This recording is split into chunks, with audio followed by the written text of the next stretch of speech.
explicar-nos a imperfeição do método, mas não a ausência de um fim. Poderá ligar-se a um telefinalismo difícil de realizar-se, porque cheio de obstáculos, mas não uma falta de meta. Se caminhamos até aqui, isto significa que existe uma estrada na qual se caminha. A tentativa exprime, justamente, o esforço para alcançar qualquer coisa. O acaso não tende a nenhum ponto particular, nem faz esforços para atingi-lo. Ele não tem finalidades, não luta por alguma coisa, é imparcial e indiferente. Ao contrário, a evolução manifesta-se, além das paradas e desvios, como efeito de uma tração lenta e sistemática, que faz movimentar-se em determinada direção. Apesar da técnica da tentativa, o fenômeno está intimamente auto-orientado por um impulso seu animador que tenazmente o solicita sempre na mesma direção. E eis que as objeções contra a concepção telefinalística, ao invés de destruí-la, a reforçam, obrigando-nos a observar com exatidão cada vez maior. Continuemos a observar esse grande fenômeno da evolução, para compreender-lhe cada vez mais o significado profundo. Já notamos que seu ponto de partida é um mundo de inumeráveis irregularidades individuais, que desaparecem numa regularidade coletiva de conjunto, que se revela por leis estatísticas ou de probabilidade. Ora, essa ordem de massa, que deriva de uma desordem de base, só pode levá-la sozinha ao nivelamento das diferenças individuais, eliminando o individualismo. A evolução, ao contrário, tende à diferenciação, ao assimétrico, à distinção por formas definidas, e à coordenação dos elementos componentes. Eis que o princípio de base é invertido. Ora, o cálculo das probabilidades prova a impossibilidade prática de atingir, com aquele sistema de desordem básica, e de ordem de massa, uma sucessão de fatos cada vez mais assimétricos e irregulares. E na biologia os tipos conservados são exatamente aqueles constituídos pela maior complexidade e assimetria, justamente os que são mais improváveis estatisticamente, mas que em contrapartida são os mais avançados em direção à meta. É verdade que, nas sociedades de unidades biológicas, as leis estatísticas tornam a regular os maiores acontecimentos da coletividade. Mas isto é um expoente, refeito de outros impulsos determinantes, a serviço da evolução, e não uma causa suficiente que possa explicar-nos e ter determinado desde o início sua constante direção progressiva, tão tenazmente orientada que, apesar de todas as falências, chega ao homem e ao mundo do espírito.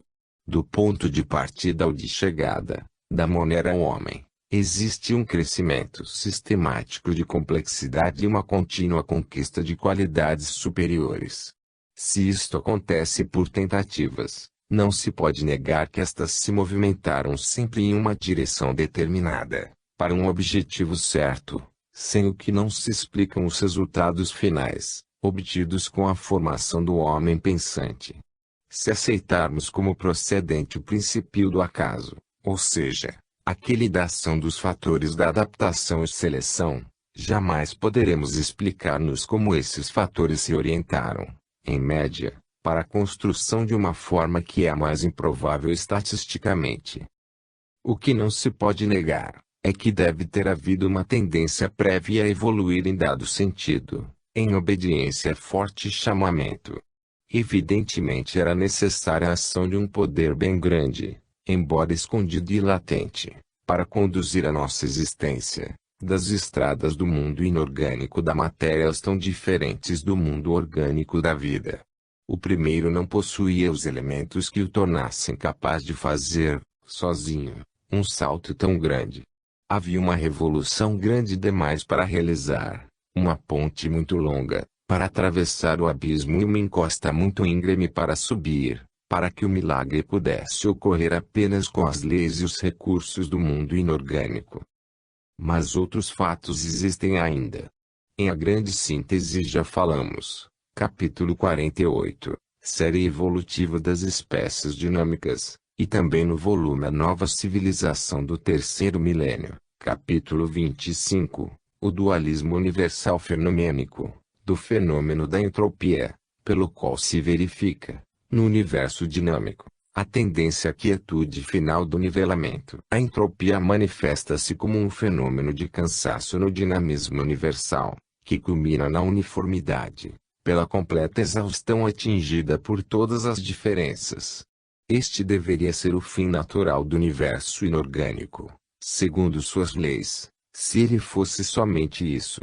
Com a entropia, ele tende a nivelar as desigualdades, a cancelar os valores, tende a caminhar para uma distribuição cada vez mais simétrica da energia, ou seja, para a diminuição e a supressão das dissimetrias. E no entanto, eis que aparece, neste ponto da evolução, um mundo novo, o orgânico da vida vegetal e animal, a caminho para outras direções, regido por outras leis e por um dinamismo de outro tipo. Este é dado por um princípio diferente do da entropia, pelo qual, no fenômeno vida, verificamos não uma diminuição, mas um incremento das dissimetrias, ao invés de uma tendência a nivelar as desigualdades e a cancelar valores, uma tendência a acentuar as desigualdades, a criar valores, diferenças, complicações. E eis que a evolução se coloca numa estrada diversa que leva não ao nivelamento dinâmico, mas ao surgimento de individuações autônomas que se tornam senhoras do movimento e utilizam livremente para as próprias finalidades. Assistimos, assim, a um fato rico de profunda significação. Acima do universo físico, tendente à sua liquidação, aparece, quase numa compensação, e tendente ao seu desenvolvimento, em direção e forma diversa, o universo da vida. Os dois fenômenos parecem ligados por complementaridade, além de sê-lo por continuação. Se a vida, como dizíamos acima, pode parecer um acontecimento quantitativamente secundário, desprezível, pela pequena quantidade de matéria e energia que usa, entretanto a vida se nos apresenta como a herdeira da degradação do mundo físico e dinâmico, que ela vence por uma superioridade qualitativa. Paralelamente ao seu desaparecimento nos planos inferiores, parece que o universo quer reconstruir-se em outra forma, mais acima. Então, cada plano de existência seria antes utilizado para dele se derivar, por evolução, o plano superior, e depois como suporte deste, para fazê-lo desenvolver-se, seria depois abandonado e eliminado, logo que o ser, mais avançado, se tenha tomado independente. E é assim que todo antissistema acaba transformando-se em sistema. É assim que o dinamismo, partindo de sua imensa massa de energias cósmicas, se torna mais exíguo, embora de qualidade superior, pois que ele, nesse ponto da evolução, não regula mais os astros, mas sim a vida, que é fenômeno muito mais evoluído pela complexidade de movimentos, por um dinamismo agora dirigido pela inteligência, coordenado aos objetivos desta e por ela dominado, e que, assim se libertou do determinismo que lhe era próprio nos planos inferiores. Conquista de autonomia de movimento, que se liberta cada vez mais da escravidão daquele determinismo, tornando-se cada vez mais livre e conscientemente apto ao trabalho, agora bem diferente, de construir a vida. A matéria como a energia, os átomos como os astros, representam movimentos poderosos e velozes. Mas átomos e astros não os dirigem, e sim os sofrem. Manifesta-se a evolução como uma conquista de individual independência de movimento, como uma libertação do determinismo das leis dinâmicas e daquilo que aparece como estaticidade da matéria. Na passagem da matéria à energia, assistimos a uma primeira libertação do movimento fechado nas trajetórias circulares do átomo, que assim se expandem por transmissão ondulatória. Neste ponto de evolução, o mundo inorgânico da matéria, chegado à fase energia, impelido pelo íntimo impulso ascensional, quebrou e abriu os sistemas atômicos fechados em si mesmos, e deles lançou o dinamismo nos espaços, em forma livre, de onda. Libertação apenas de trajetória, para projetar-se para todos os lados, mas ainda nenhuma superação do determinismo das leis da matéria, porque a energia não conquistou nenhum domínio sobre o próprio movimento nem possui liberdade para dirigi-lo.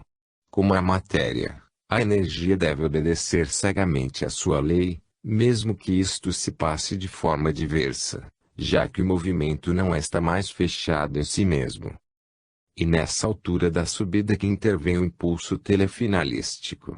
Abandonado a si mesmo, já o dissemos, seguindo o seu caminho, o mundo dinâmico chegaria a uma ordem final sua, em que, atingido o completo nivelamento das diferenças energéticas, se alcança o zero absoluto dinâmico, que é a anulação do movimento numa estase final, em que, no equilíbrio atingido pela entropia, cessam todas as manifestações energéticas de nosso universo.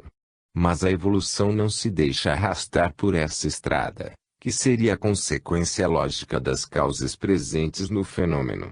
Ao contrário, introduz nele outras novas, inéditas, desviando-o para seus fins que são completamente diferentes. Assim a vida se inicia e a subida toma outra direção. Aquele movimento que tende a anular-se de um lado, reaparece sob forma diversa do outro. Na irritabilidade da célula, primeira forma de vida, aparece um início de conquista do movimento de forma autônoma, movimentos mínimos e lentos, que são eles diante dos de um meteorito, mas dependentes da vontade do sujeito.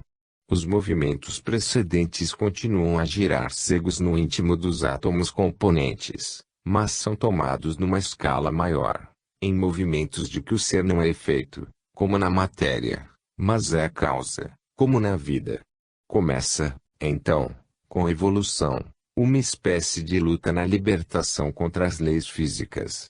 As árvores se erguem, vencendo as leis da gravidade, os animais conquistam por terra, por água, pelo ar, seus meios independentes de locomoção, adaptando à sua vontade, as leis físicas para utilidade própria.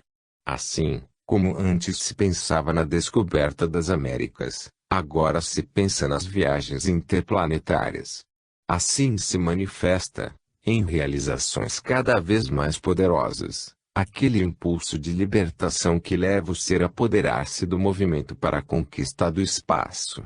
Este é assim cada vez mais dominado, até que, chegando à evolução à fase pensamento e espírito, essa dimensão espacial será superada definitivamente com a do tempo, atingindo, para além delas, outras superiores. Então, o espírito, livre da matéria, poderá gozar, sem esforço, de um movimento próprio gratuito e ilimitado, como é o dos corpos celestes. Com a diferença de que o espírito não é um escravo cego do movimento, como aqueles corpos, mas senhor consciente. Assim, continuamente regenerado por novos impulsos evolutivos, nada se submete ao natural cansar-se e envelhecer do fenômeno, e tudo sobrevive, mas de forma qualitativamente destilada, em que se manifesta a evolução. O velho é superado, só para dar lugar a um novo melhor. Com isto, é vencida não só a inferioridade no passado, mas se fortifica cada vez mais sua fraqueza, garantindo a sobrevivência do ser ao defendê-lo, e tornando-o mais poderoso, em vista da caducidade, tanto maior quanto mais se retrocede na escala da evolução. Poder-se-á assim chegar a um estado em que, por ter o caminho evolutivo de desmaterialização levado o ser até ao plano espiritual, a vida, para existir não terá mais necessidade do suporte físico. Ela perderá, então, faltas e imperfeições devidas ao seu estado evoluído, libertar-se-á dos males inerentes à matéria, inclusive a morte, e o ser poderá continuar a existir, sem mais necessidade do sustento dos corpos planetários em que se apoia, tornando-se assim independente das sortes do mundo físico, mesmo se essa forma da substância não tiver sido ainda eliminada de toda pela evolução. Eis que, então, a entropia, que parece nutrir-se com um parasita do esgotamento do universo, só destrói deste, em realidade, um modo de existir, e não a substância, que continua indestrutível para evoluir em outras formas. Em outros termos, com a entropia tende a extinguir-se o movimento em sua forma inferior, passiva e determinística, em que ele é fatalmente aceito e inconscientemente seguido, para transformar-se num movimento de forma superior, ativo e livre, em que ele é querido e guiado pelo ser. É bem evidente a imensa distância que corre entre os dois fenômenos. O primeiro tipo de movimento pode ser representado por um meteorito ou planeta ou astro lançado no espaço, cegamente submetido às leis determinísticas do mundo físico e dinâmico, enquanto o segundo tipo de movimento pode ser o de um disco voador, dirigido pela vontade de um ser inteligente. Quanto dinamismo existe também no primeiro caso, muito mais poderoso quantitativamente, mas quanto é ele inferior em qualidade. Pode compreender-se, assim, porque os modernos progressos científicos e técnicos têm um significado biológico. Com o domínio do movimento, levam a vida à superação das dimensões de espaço e tempo, próprias do mundo físico, liberando a vida dessas dimensões, quando levam a transpor os limites daquele estágio evolutivo, permitindo que a vida possa entrar numa fase mais adiantada, a do espírito. 7. O futuro do homem. Comprova-se que a evolução vai para a espiritualização. O espírito não é criação da vida, mas revelação através da vida. Tudo caminha para Deus que é espírito. A escada de Jacó. As construções psíquico-espirituais da biologia do futuro. Do inferno ao paraíso, passado e futuro. A moral e a evolução. A vida dirigida pela providência. O esforço do homem e a ajuda de Deus. A evolução, por uma atração íntima caminha para ele, como o rio para o mar. O futuro do homem e da vida. Os sistemas planetários, seu apoio. Matéria, energia, vida, para o mesmo telefinalismo. A vida desmaterializada, sem mais sustento planetário. Até aqui quisemos penetrar nas causas e na estrutura do fenômeno da evolução, para compreender sua substância. Foi-nos assim revelado que, guiando todo o processo, existe um telefinalismo que o dirige. Parece-nos agora suficientemente provado que a evolução é um fenômeno pré-ordenado, nunca abandonado ao acaso, mas dirigido por uma inteligência e vontade para determinados fins pré-estabelecidos. É mister agora esclarecer qual a direção e provar o que já muitas vezes afirmamos, ou seja, que ela é dada pela espiritualização do ser. E como poderia ser de outra forma, se o processo da evolução não é, como demonstramos em outros volumes, senão um regresso do antissistema ao sistema, o que significa caminhar da matéria para o espírito. Nesse sentido é que se desenvolve o fenômeno da evolução, que é uma superação contínua de dimensões, consistindo num processo de desmaterialização e espiritualização. Se tudo, em seu caminho ascensional, caminha na direção de Deus, única meta universal, e se Deus só pode ser espírito, o telefinalismo da evolução só pode significar espiritualização. Pelo fato de que Deus é espírito, de que o antissistema em que ruiu o sistema é dado pela matéria, e de que a evolução vai desde aquele estado da substância, essa evolução não pode caminhar senão para o espírito. Ora, a biologia concebeu, até hoje, a evolução, num sentido materialístico, compreendendo como um processo de transformismo morfológico, e não lhe viu as causas profundas e o telefinalismo para qual estas fazem caminhar o fenômeno. Na verdade, apresentar a essa ciência uma continuação da evolução, no sentido da espiritualização, representa uma novidade tão grande, que parece uma revolução biológica, dificilmente admissível. Mas a evolução só caminhou até hoje também por meio de revoluções, e, assim sendo, não farão elas também parte de seu método de transformismo?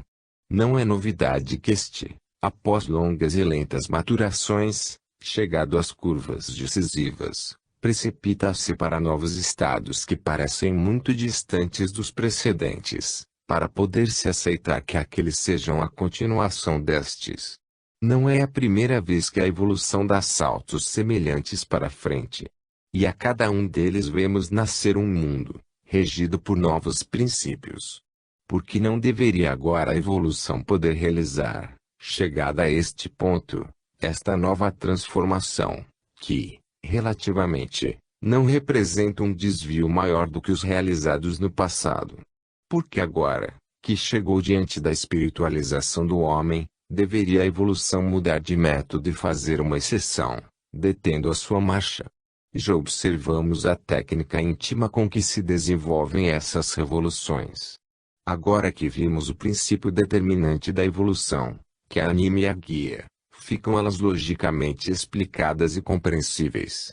Não é necessário que, no estágio inferior da evolução, sejam visíveis as causas de seu futuro desenvolvimento, porque estão sempre em ato causas mais profundas, suficientes para provocar o deslocamento para um plano superior. De todo o processo evolutivo, são elas que o impelem para frente, para seu fatal telefinalismo. Assim como da matéria e da energia nasceu a vida, mesmo que elas sozinhas sejam insuficientes para gerá-la, assim da vida poderá nascer o espírito, ainda que ela sozinha seja insuficiente para produzi-lo. E nada mais lógico, quando se sabe que o caminho de toda a evolução vai da matéria ao espírito, sabendo-se que esta é a meta final que deve ser atingida por todo o processo de evolução. Como a evolução utilizou as construções precedentes de matéria e energia para chegar à vida, é também lógico que o mesmo aconteça para o espírito, ou seja, que para chegar a isto, a evolução utiliza as construções precedentes de matéria, energia e vida. Não pode ocorrer diversamente na construção de um edifício, senão por sucessivos planos superpostos. Explicamos pouco atrás como pode verificar-se esse estranho fenômeno do mais que nasce do menos, e podemos agora compreender como se pode realizar, por evolução, esse processo de espiritualização da vida do espírito. Repetimos, não é uma criação da vida, mas uma revelação através dela, disto que agora simplesmente reaparece, porque já existia no sistema antes que ele caísse. Não é a vida que cria o espírito, mas é o viver que permite, com a experiência, o despertamento dele, ainda latente, ainda não revelado naquela fase de evolução, como muito menos se revelara nos planos mais baixos dela. Assim, a vida não é um trabalho inútil, sem objetivo, fim de si mesma, nem se esgota apenas com seu funcionamento, sem nada a produzir, mas é um meio para atingir conquistas mais altas, como acontece sempre a cada passo do processo evolutivo. Como o plano da matéria gerou e sustento da energia, como o da energia gerou e sustento da vida, assim o plano da vida gera e sustento do espírito. Vemos verificar-se aqui mesmo fenômeno que comprovamos nos casos precedentes, na passagem de um plano inferior ao superior, pelo qual a quantidade se destila na qualidade. Assim, neste caso, o poder dirigente da evolução consegue extrair da vida os valores substanciais do funcionamento biológico, que são os da inteligência e do espírito. É assim que poderá fixar-se na raça humana um novo biótipo, o do evoluído sensibilizado, psicológico e espiritualmente desenvolvido. Tudo isso é lógico, sem dúvida. Mas estas afirmações estão em contraste estridente com a realidade do mundo de hoje, diante das quais elas podem parecer otimismo leviano. A humanidade parece caminhar precisamente pela estrada oposta. Aquelas afirmações caberia objetar-se que não se pode impedir que a luta pela vida, num sistema livre, leve a inteligência a desenvolver-se, ao contrário, no sentido da esperteza e do abuso. E é isto justamente que hoje está acontecendo no mundo. O homem é livre de desenvolver a inteligência mesmo na direção do mal, tanto mais que isto lhe poderá parecer falsamente como vantajoso atalho, para chegar primeiro à vitória. Mas então, como vai o homem para a espiritualização, que inicialmente deve ser consciência da lei, para disciplinadamente enquadrar-se em sua ordem, Em primeiro lugar, o momento atual é apenas um encrespamento na superfície de uma das grandes ondas da evolução, e poderá desaparecer entre os movimentos de alcance tão mais amplo. Virão reações e corretivos para tornar a pôr a vida humana em seu justo caminho. Em segundo lugar, justifica-se o fenômeno com a técnica da tentativa, que a evolução costuma usar, como vimos. Isto significa que a humanidade é totalmente livre de seguir esse caminho, ou seja, desenvolver a inteligência, caminhando para o mal, em vez de dirigi-lo para o bem. Pode fazê-lo, mas a seu risco e perigo. Mas o passado da evolução mostra-nos que ela abandonou, depois, ao extermínio, essas tentativas erradas, que não correspondem ao telefinalismo que ela quer atingir.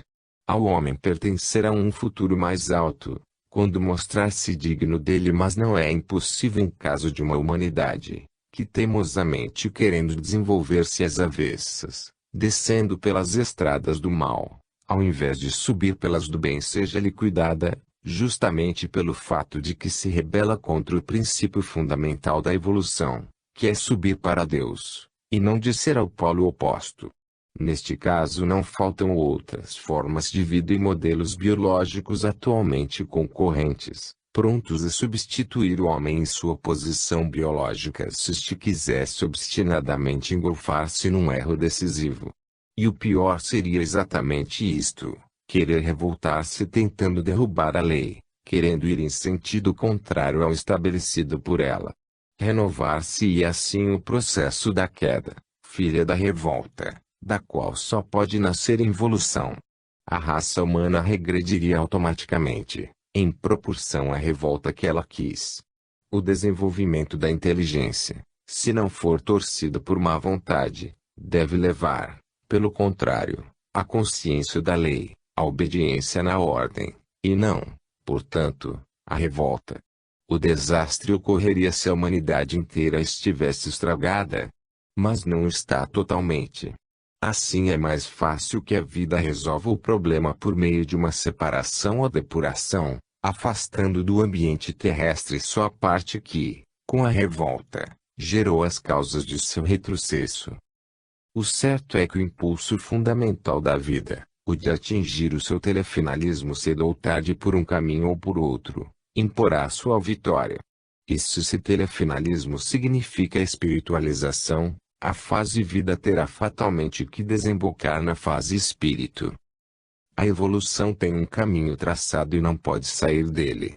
E a humanidade, mesmo que possa permitir-se temporárias digressões, terá de seguir, nas linhas gerais, a direção própria da evolução, que cada vez mais se torna dinamizante, libertadora da forma e do determinismo da matéria. Isto é também imposto pela necessidade lógica, implícita no transformismo, que há de substituir, com uma continuação do existir numa forma nova, aquela sua contínua decadência que lhe é própria, pela qual o inferior deve ser abandonado e o passado superado. Se não quisermos que tudo acabe, é necessário que essa caducidade universal do ser seja compensada com uma correspondente criação contínua reconstrutora. Só um equilíbrio entre os dois impulsos opostos, o destruidor e o reconstrutor, pode permitir que eles sejam canalizados no caminho do transformismo, e assim disciplinados como instrumentos da evolução. Se o primeiro impulso não fosse continuamente corrigido pelo segundo, venceria o poder negativo que leva à dissolução, o que, além da absurda destruição da substância, cujas formas se sucedem subindo, constituiria, com o fim de tudo, a falência da obra de Deus. Eis então, que, automaticamente, pelo princípio da indestrutibilidade da substância, a destruição do universo, expresso na forma do plano físico, implica a gênese do universo no plano espiritual. Não há razão para que não continue verdadeiro, também neste nível, o princípio geral que vemos dominar em toda a evolução, pelo qual, se nada se cria e nada se destrói, mas tudo se transforma, a cada morte só pode seguir-se outra forma de existência. E o que estabelece a natureza dessa forma só pode ser a direção em que caminha toda a evolução, coisa que agora conhecemos. Tudo morre e tudo renasce, e assim se transforma, mas não ao acaso, e sim seguindo um caminho pré-estabelecido por uma inteligência que bem sabe aonde vai. Sobe-se, dessa forma, por uma escada, em que cada degrau é um ponto de chegada, ao mesmo tempo que um ponto de partida. Os seres que estão ao longo da escada podem ocupar níveis diferentes, adiantar-se, deter-se e até retroceder, mas não podem mudar o traçado estabelecido por ela. Assim podemos compreender a imagem bíblica da escada de Jacó, como uma intuição do processo evolutivo. Os seres encontram-se escalonados em várias alturas, enquanto Deus os aguarda em cima. Corresponde isto perfeitamente à concepção de existência em planos superpostos, sendo que a inferior desemboca na superior. Cada plano representa uma etapa do transformismo, na qual a evolução faz uma parada. É por isso que cada plano é dirigido por uma lei diferente que lhe é própria, justamente porque representa uma forma diversa de existência, que é tal por achar-se situada a maior ou menor distância da meta final, Deus. Ao subir cada novo degrau, acontece como se o ser saísse do sistema precedente para entrar em outro, que imprime novo endereço ao processo evolutivo, mesmo seguindo sempre a estrada que o leva à meta. Podemos agora explicar-nos tudo o que dissemos nesta obra, ou seja, que desaparecerá, por evolução, a lei da luta pela seleção do mais forte, própria ao plano animal humano, sendo substituída pela lei que leva à seleção do mais justo e inteligente. Explica-se desta maneira a razão pela qual podemos ver no Evangelho a verdade biológica que dirigirá a vida do homem civilizado do futuro. Se o poder do impulso telefinalístico da evolução soube guiá-la até aqui, operando a transformação da matéria em energia, e desta em vida, não lhe faltará de certo modo de continuar o mesmo trabalho, transformando o mundo biológico no espiritual. O Evangelho é apenas a lei deste plano superior da vida, que nos reserva o ilimitado futuro. Já tendo caminhado tanto no passado, até onde poderá a evolução levar o homem? Agora, que nos parece suficientemente esclarecido, a direção que o telefinalismo impõe à evolução é precisamente a da espiritualização. Possuímos elementos para responder a essas perguntas, e concluir este assunto, explicando cada vez mais e confirmando tudo o que acima dissemos. Que existe no universo também o elemento pensamento, é fato que não se pode negar. Os astros e planetas constituem o corpo físico deste universo, enquanto a alma é representada por Deus, assim como o esqueleto e a carne constituem nosso corpo físico, cuja alma é o nosso eu. E o dinamismo radiante move o universo físico, dirigido pela lei que representa o pensamento e a vontade de Deus, assim como o sistema nervoso move o nosso corpo, que é dirigido pelo pensamento e vontade do nosso eu. A presença do pensamento no universo é-nos provada pelo funcionamento e pela evolução do mesmo. Ora, o nosso futuro é representado, justamente, pelo desenvolvimento desse pensamento. Hoje está o homem apenas nos primeiros passos desse caminho, tanto que não lhe é fácil conceber quais serão os seus futuros desenvolvimentos nesse sentido. A biologia do futuro compreenderá uma nova forma de evolução que substituirá essa fisiológico e morfológica, para tornar-se cada vez mais nervosa, psíquica, espiritual. A vida tenderá a uma construção própria, diferente, que se dirigirá para a conquista do conhecimento e da ética, dos valores espirituais e sociais, das grandes ideias abstratas e sintéticas. O tipo precedente de evolução tendia a uma perfeição mecânica do corpo. Mas para cada perfeição existe um limite natural de desenvolvimento, que se atinge quando se chegou ao rendimento máximo e ao resultado melhor, utilizando o meio mínimo. Então aquela perfeição mecânica se detém, porque não é mais susceptível de progresso como tal, e, se ainda quiser avançar, deve transformar-se em qualquer outra coisa. Fisicamente pouco mais tem o homem a construir. Não é desta forma, na qual progrediu bastante, que poderá encontrar um futuro à sua evolução. Não é no plano físico, de que já foi percorrida e superada a amplitude total e esgotadas as possibilidades, que o homem pode continuar a avançar. Com as religiões e o desenvolvimento do pensamento, com o evangelho e a ciência já se iniciou essa nova forma de evolução. Ela gerará novo biótipo, o homem moral, dotado de instinto ético. A nova construção se está apenas iniciando. O sentido moral, que disciplina a própria conduta, em função de princípios mais altos do que a imediata satisfação da utilidade individual, é completamente desconhecido nos planos inferiores de existência, em que a vida ainda não chegou ao estado orgânico social humano. Desse novo sentido, a humanidade está esboçando as primeiras formações. Ele é indispensável para poder atingir, substituindo-se o caos pela ordem, a pacífica convivência nas grandes coletividades sociais do futuro. Se a evolução quiser continuar através de seu mais alto produto, que é o homem, terá de continuar precisamente através das mais altas qualidades deste, que são as psíquico-espirituais. Para uma evolução, que vemos ter se encaminhando já pela estrada da especialização psíquica, é absurdo que o progresso biológico volte exclusivamente ao sistema do passado, ou seja, a construção de órgãos que revolucionem a estrutura anatômica no plano físico. O homem físico representa um ponto de chegada da evolução orgânica, como aperfeiçoamento da forma, em nosso planeta. Já, agora, não é anatomicamente que os mais evoluídos diferem dos menos, mas é por suas qualidades intelectuais e morais. O médico vê e cura o mesmo corpo no delinquente ou no selvagem, como no gênio ou no santo.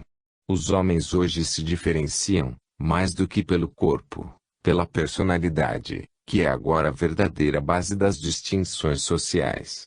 Embora teoricamente, as qualidades mentais e morais já começam a ser mais valorizadas que as físicas. O homem, em verdade, é o resultado muito mais de outras finalidades do que as que são apenas do seu organismo corpóreo. O homem futuro não será um animal forte, nem um astuto lutador, mas um cidadão consciente do universo. A humanidade já procurou responder às perguntas que agora fizemos a nós mesmos. Ela possui, de formas diversas, nas várias religiões, a ideia do inferno e do paraíso. Ora, conceitos tão universais, como essas ideias que predominam no mundo, não podem ter nascido do nada, se não corresponderem a uma realidade profunda que a gerou.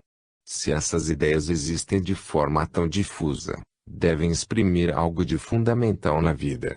Não podemos explicar a sua presença impressa na alma humana, quase como um instinto, senão como uma lembrança do passado e um pressentimento do futuro. Referimos acima, rapidamente, esses conceitos que aqui desenvolvemos.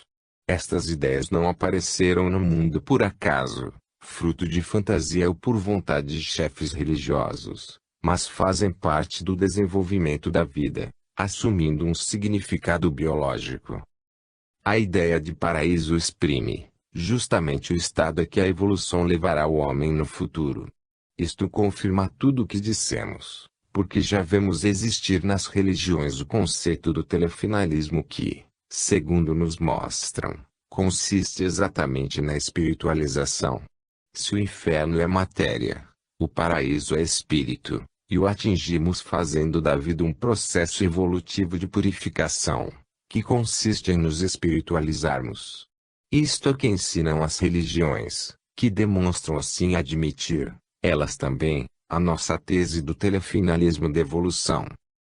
Esta se dirige do inferno, que exprime o passado evoluído e bestial, cujo limite extremo é o antissistema, para o paraíso, que exprime o futuro evoluído e angélico, cujo limite extremo é o sistema. Inferno e paraíso indicam os dois polos do processo involutivo-evolutivo, ou seja, Satanás e Deus. Por isso o inferno é situado embaixo, na fase de maior involução, matéria, e o paraíso no céu, na fase de maior evolução, espírito. O inferno é constituído, então, pela aterradora lembrança, que ficou impressa no subconsciente, daquele nosso estado feroz animal e dos sofrimentos a ele ligados, e os demônios são apenas as forças e criaturas inimigas que nos fizeram sofrer.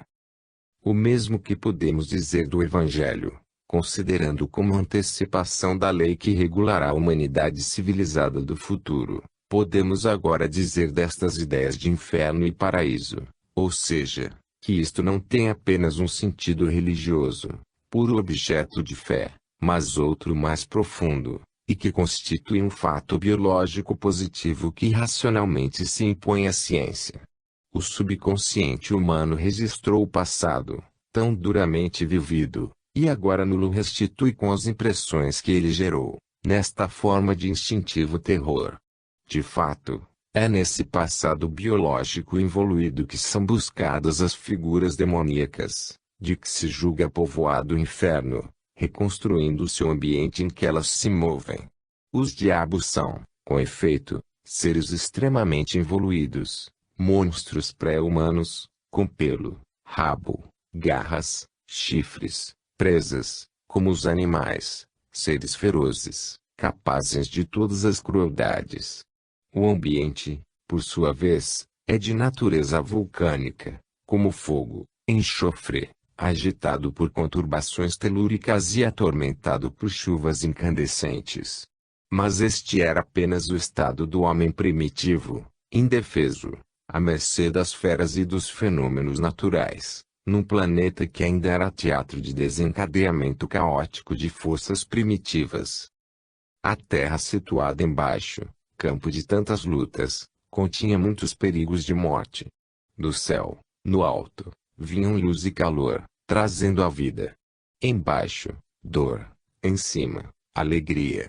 A passagem do primeiro ao segundo nível de altura forneceu a imagem, e formou a ideia da subida que se eleva do inferno ao paraíso. Assim a evolução foi concebida como um processo de redenção, que significa a libertação da matéria baixa e suas dores, para conquistar a felicidade do céu. Pensou-se no inferno como em algo que deve estar situado embaixo, fechado nas tenebrosas e incendiadas vísceras da terra, enquanto se concebeu o paraíso situado no alto, povoado de seres livres e alados, nos luminosos espaços do céu.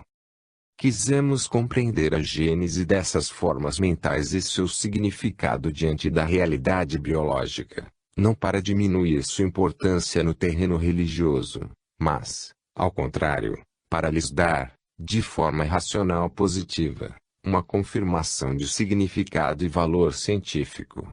Assim, uma fase de desenvolvimento ou plano de vida se liga a outro como uma consequência lógica. O paraíso pressupõe o inferno como seu ponto de partida.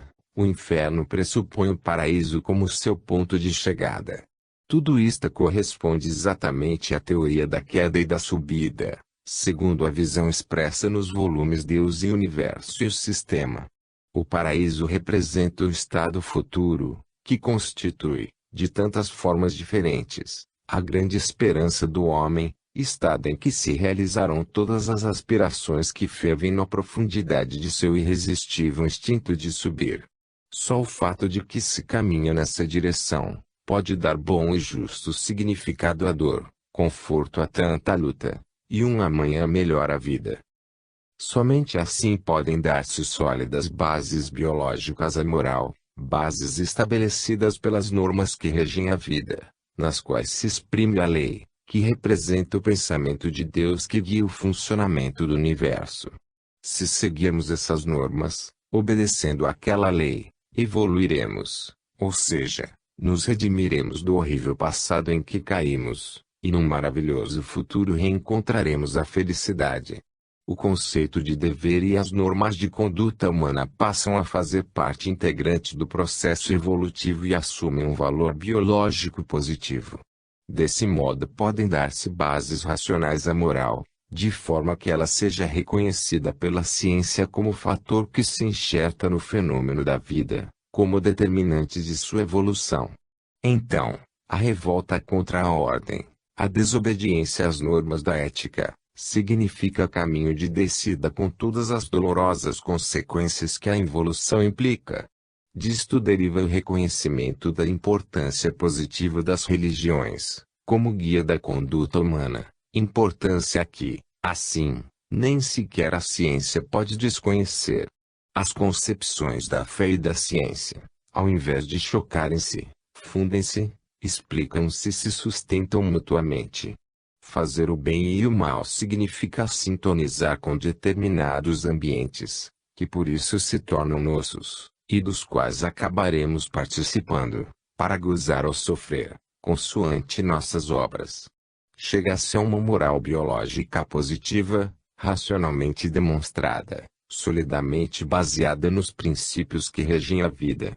Já explicamos bastante o sentido e importância da evolução. Ora, essa moral positiva é a que nos dita as normas para realizar o nosso trabalho, é a que nos ensina a arte de evoluir, para atingir aquele radioso futuro que nos aguarda. Procuraremos, nas páginas seguintes, delinear brevemente o conteúdo dessa moral, que representa o caminho para atingir aquele telefinalismo da evolução, que consiste na espiritualização. A evolução é um fenômeno complexo, porque é dirigido pelas forças superiores e ao mesmo tempo permanece como que abandonado a si mesmo. Se os destinos da vida tivessem sido confiados apenas aos próprios recursos, uma vez iniciada, só teria sabido realizar uma multiplicação de seres, e não sua transformação no sentido do aperfeiçoamento. Sem a intervenção de outros impulsos, que a vida por si mesma não possui, não se explica como possa ela ter realizado um caminho ascensional. Nem se pode negar que, embora partindo do caos, nos achamos diante do fato consumado do milagre que a vida chegou a construir, até o homem. Entretanto, não se pode ignorar que isto é também produto de grande esforço do ser, que não pôde subir gratuitamente. Mas esse esforço que o ser teve de realizar para evoluir, não pode fazer-nos esquecer que, se não tivesse encontrado prontos os pontos para os quais se dirigir e todos os elementos necessários para alcançar a meta estabelecida, teria sido vão e se teria perdido, em vez de se canalizar ao longo desse processo particular, que chamamos evolução. Eis então que, ao lado do esforço necessário para subir, é mister reconhecer a presença de uma providência que forneceu paralelamente todos os elementos indispensáveis para que a subida pudesse realizar-se, elementos preparados com antecedência e encontrados no ambiente, para que o esforço do ser pudesse utilizá-los. O acaso não pode ter pré-organizado tantas condições necessárias para o desenvolvimento da vida, formação de planetas, irradiação solar, presença de uma atmosfera, sua adequada composição química, umidade, oceanos, terras imersas, calor, luz, prontas no ambiente as substâncias utilizáveis, tudo dosado para que a vida fosse aí possível, dado que qualquer excesso ou deficiência a teria destruído. Pensemos que, no princípio, tudo isto era caos, e deste nasceu uma ordem maravilhosa, construindo-se, por planos, o edifício biológico que agora vemos funcionar e ao mesmo tempo evoluir, um organismo feito de partes comunicantes, que vivem trocando entre si o material de nutrição, combinando-se e fundindo-se numa só vida. O acaso não pode, de maneira alguma, ter pré-organizado tudo isso, nem tornada possível sua utilização até chegar a saber produzir o milagre da inteligência humana. Sem dúvida era necessário o esforço do ser, mas era também necessário encontrar pronto e acessível todo o indispensável para realizar seu trabalho. Se tivesse faltado uma só condição, seu esforço teria falido. Comprovamos na evolução, não apenas um telefinalismo, que é o alvo a atingir, mas também uma previdência, que fez com que se achasse disponível tudo quanto era necessário para se chegar ao ponto estabelecido.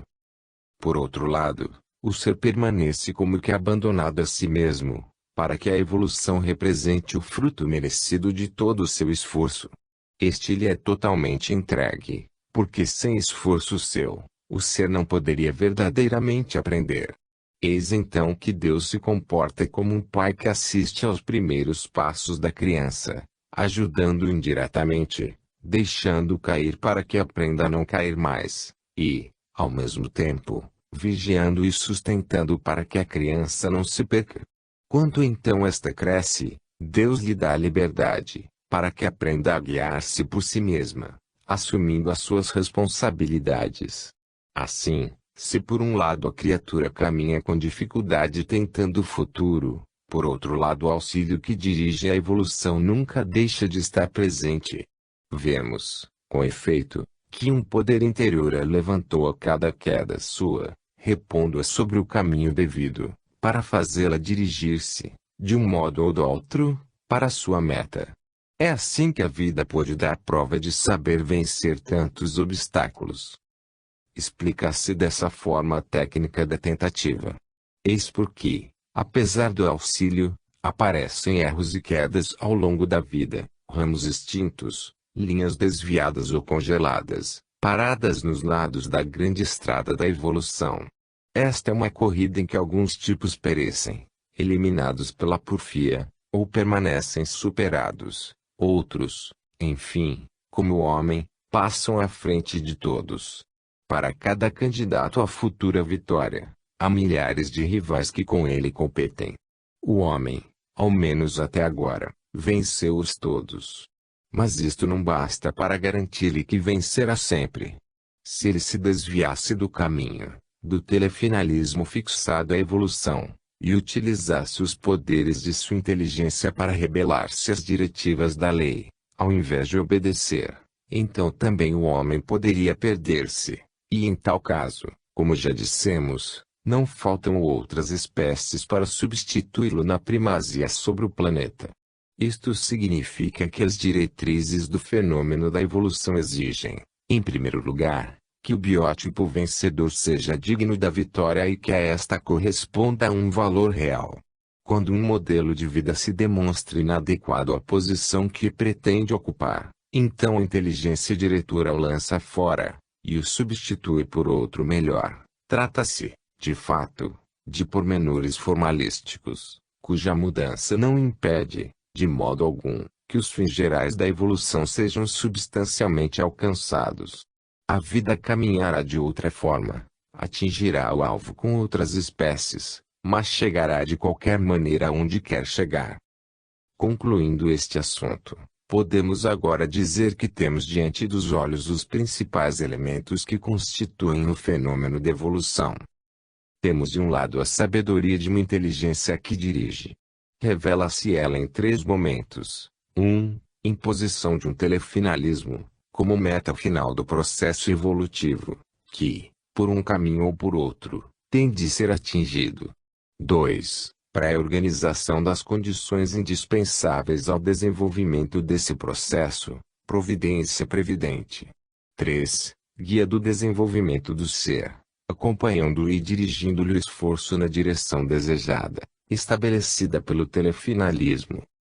Por outro lado, temos o ser que luta para subir, se debate na tentativa, cai, levanta-se, sofre, aprende, vence ou perde, experimentando a grande aventura da evolução. Já falamos da técnica da tentativa. Aqui podemos ver-lhe uma razão de ser ainda mais profunda. Essa técnica é a consequência lógica do estado em que o ser caiu com a revolta, ou seja, ignorância, cegueira que impede de ver o caminho a seguir. A técnica da tentativa representa justamente a condenação, que consiste em ter de realizar sozinhos, como abandonados a si mesmos, todo o esforço de reencontrar aquele caminho, ou seja, cegos, perdidos, nas trevas, tornar a achar a luz, ignorantes, perdidos na ignorância, reconstruir o conhecimento. Não é este o caminho da evolução e o progresso da humanidade? E que são as descobertas científicas e todas as grandes construções do pensamento, senão pedaços de conhecimentos reconquistados? A evolução representa para a criatura, verdadeiramente, Um grande esforço e uma aventura perigosa, cheia de incógnitas, de lutas, de dores. Mas é justo seja assim, porque ela significa também redenção, e no alto está o reencontro da felicidade perdida.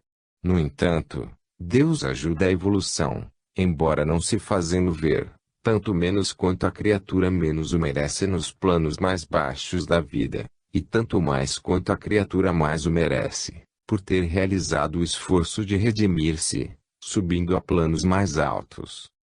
Assim caminha a evolução como um rio, que é livre, e entretanto tem de chegar necessariamente ao mar. Em ambos os casos, a coação não é exterior, mas devida ao poder dos impulsos interiores, como a gravitação, que é física, para a Terra, no caso do rio, e espiritual, para Deus, no caso da evolução. Em ambos os casos a corrente é livre, e no entanto deve obedecer a esse princípio de atração que eleva, num caso, a descer materialmente para baixo, no outro a subir espiritualmente para o alto. Tudo resulta livremente constrangido por esse íntimo chamamento irresistível. O rio, como a evolução, não sabe o que encontrará em seu caminho. Ele deve cavar seu próprio leito, adaptar-se ao terreno, superar as dificuldades, ora correndo rapidamente, ora precipitando-se em cascatas, ora repousando em lagos ou pauís. Mas o ponto de chegada está fixado, o mar. A corrente do rio não pode escapar ao impulso que lhe imprime aquela atração. Também a evolução sente o chamamento poderoso que a movimenta e não pode deixar de responder-lhe obedecendo. Ora, como é certo que, cedo ou tarde, o rio terá de chegar ao mar, então é certo que, cedo ou tarde, de um modo ou de outro, a evolução deverá levar o universo ao estado perfeito do sistema. Como no rio, cada gota d'água chegará ao grande pai de todas as águas, o mar. Igualmente com a evolução cada ser chegará ao grande pai de tudo o que existe, Deus. Como o rio, a evolução é livre de escolher o caminho que quiser, mas está fechada nos limites de sua lei, que a constrange a caminhar, sempre para o seu ponto final. O caminho do rio não está traçado e as águas devem procurá-lo, mas sempre seguindo o telefinalismo pré-estabelecido. Dessa forma acontece com a evolução.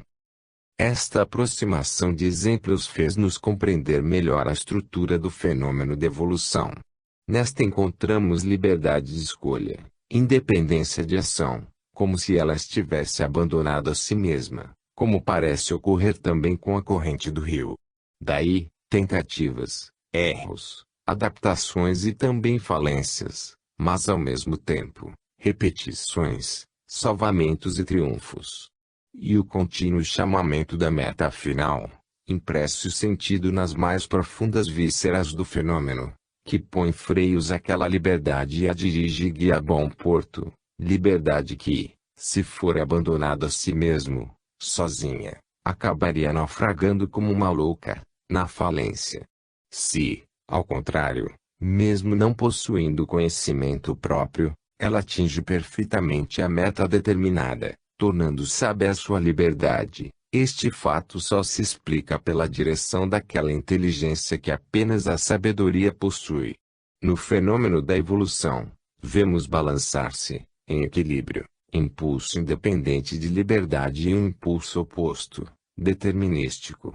No rio, como na evolução, não interessa muito que se siga esta ou aquela estrada, zona de livre escolha, deixada ao arbítrio do ser, mas que se atinja a meta, zona determinística.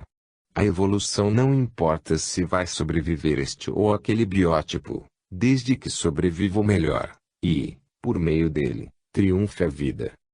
Assim se realiza, através de tanta luta, a ilimitada aventura da evolução, incerta e falaz no particular, mas segura e vitoriosa em seu conjunto, dirigida pela lógica de seu telefinalismo. De um lado, ignorância e liberdade do ser, que segue a evolução; do outro, sabedoria e telefinalismo determinístico, na inteligência que dirige a evolução. Duas qualidades opostas e complementares, que harmonicamente se compensam, equilibrando-se. Deus se debruça para o ser, a fim de ajudá-lo a subir. O ser estende os braços para Deus em busca de ajuda. Assim, na grande obra, os dois extremos se casam e ela se realiza pela colaboração deles, resultado de um amplexo entre